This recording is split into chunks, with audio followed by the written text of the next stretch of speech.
정비공장 AOS 사용자 대상 교육을 시작하겠습니다. 해당 교육은 AOS 소개, AOS 가입하기, 기초 설정하기, 차량 입고하기, 보험 견적 작성 및 전송하기, 보험 청구 전환하기, 기타 유용한 기능 활용하기 순으로 진행됩니다. 마지막에는 AOS 알파 카메라 앱 활용하기와 작업 시간의 산출과 탑재에 대한 내용이 별첨되어 있으니 참고하시기 바랍니다. 마지막 6회차 교육 내용은 별첨 자료입니다. 작업 시간의 산출 및 탑재에 대해 간략하게 설명해 드리겠습니다.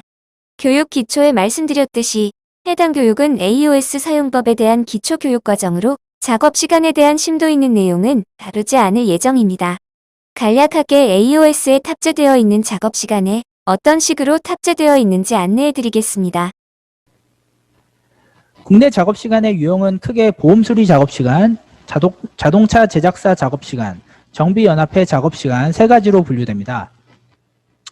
AOS에 탑재된 작업 시간은 보험 수리 작업 시간으로 보험개발원 자동차 기술연구소에서 실측하여 탑재한 작업 시간입니다.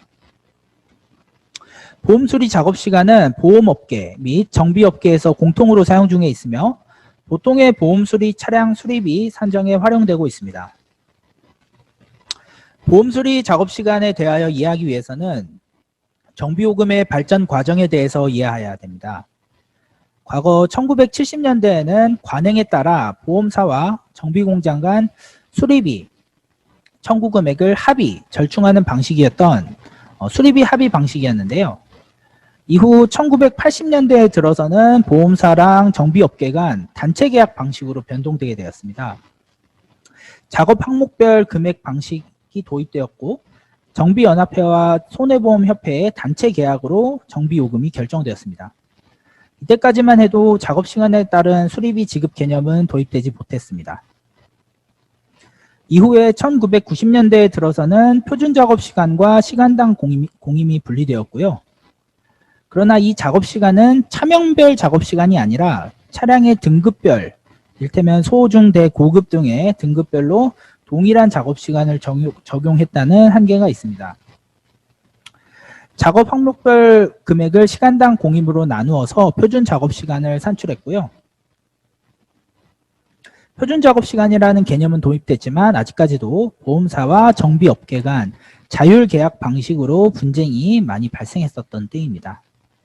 AOS에 탑재된 기존 수가는 이 1990년대에 만들어진 표준 작업시간을 의미합니다.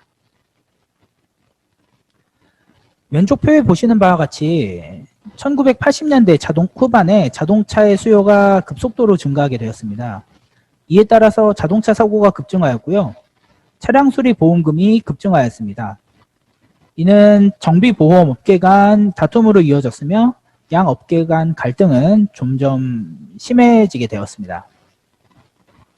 이에 수리비에 대한 객관적인 산출 기준 확립의 필요성이 대두되어서 정부의 자동차 보험 경영 합리화 방안 강구에 따라 보험개발원 부설 자동차기술연구소가 1992년 설립되게 되었습니다. 이후 2000년대에 들어서는 보험개발원 자동차기술연구소는 당시 공교부로부터 기존 등급별 요금 체계에서 차명별 작업시간으로 변경하는 정비요금 연구 용역을 수행을 하였고요. 이 결과 당시 건교부는 05 건교부 작업시간을 공표합니다. 표준 작업시간 공표 결과 대다수의 작업시간 관련 분쟁이 해결될 수 있었고요. 당시 책정된 05 건교부 기준의 작업시간을 AOS에서는 05 건교부 또는 05 참고라고 명명하고 있습니다. 최근 2018년도에 들어서는 복잡한 차량 구조 및 다양성을 표현하고자 국토부 정비요금 2차 용역을 진행을 하였고요. 이때 작업시간은 보험개발원 자동차기술연구소와 두원공대가, 시간당 공임은 3.1회계법인과 미래산업정책연구원이 연구 용역기관으로 지정되었습니다. 국토부 주관 하에 보험정비협의회를 구성해서 정비요금 연구 용역을 진행하였습니다. 이 결과 6개 차종에 대한 작업시간이 공표되었으며 보험개발원 자동차기술연구소는 신규로 출시되는 차량에 대하여 당시 책정 기준을 준용하여 책정하고 있습니다.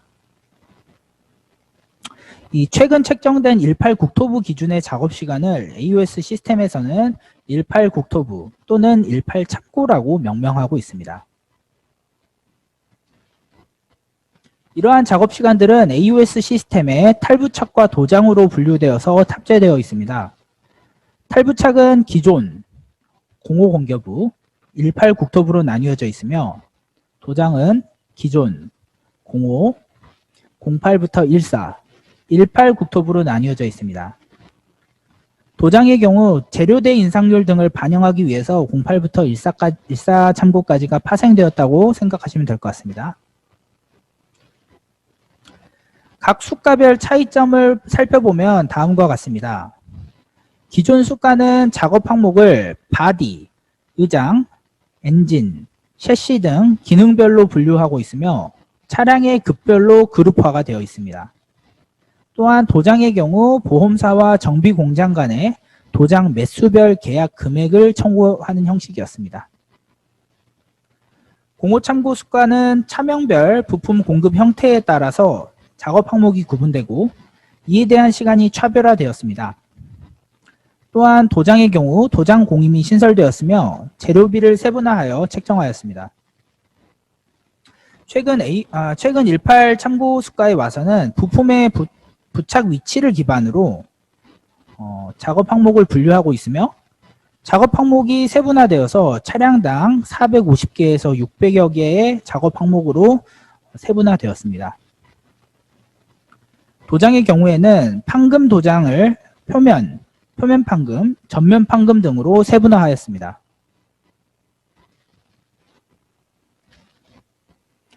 (18) 참고 수가의 구성은 기존 05 참고 체계하고는 많이 달라지게 되었는데요. 좌측의 주황색은 05 참고의 분류 체계를, 우측의 회색은 18 참고의 분류 체계를 나타내고 있습니다. 이는 사고 차량의 관점에서 이상적인 작업 항목을 구분하기 위함이며 수리비 산출의 연속성, 연관성, 편의성을 확보하여 청구 항목을 누락시키는 걸 방지하기 위함입니다. 18 참고 작업 시간은 프런트, 사이드, 센터, 리어로 구분되어 있고 프런트 범퍼, 후드 등 주요 외장 부품이 섹션으로 구분되어 있습니다. 해당 섹션에 있는 주요 부품은 주항목, 주항목 이외의 부품은 부수항목으로 나뉘어져 있습니다. 이러한 계층 구조를 통해서 사용자의 접근성 및 편의성을 보장하고 있고 사용자의 이해도를 증진코자 하고 있습니다. 18 참고 수가의 작업 항목 세분화 예시를 보면 다음과 같습니다. 프런트 청구를 예시로 들자면 05 참고 작업 항목은 오버홀 항목이 몇 가지 없는 것에 반해서 18 참고 작업 항목은 보다 세부적인 부품을 표현하고 있는 것을 보실 수가 있습니다. 이처럼 작업 항목의 수가 늘어나면 수리비 표현의 다양성이 확보될 수가 있습니다. 그러나 중복 로직의 난이도가 증가하며 시스템 부하 및 응답 속도 등의 제약이 발생할 수 있습니다. 사용자에게 중복 공임에 대한 안내가 철저히 이루어져야 될 것입니다. 18 참고 작업 시간에 대해 리뷰해 보자면 프런트, 사이드, 센터, 리어로 분류되고 작업 항목이 400개 이상으로 세분화되었으며 작업 항목별 적용 기준 해설서가 제공되고 있습니다. 이미지 선택을 통한 수리비 산출이 가능해졌습니다.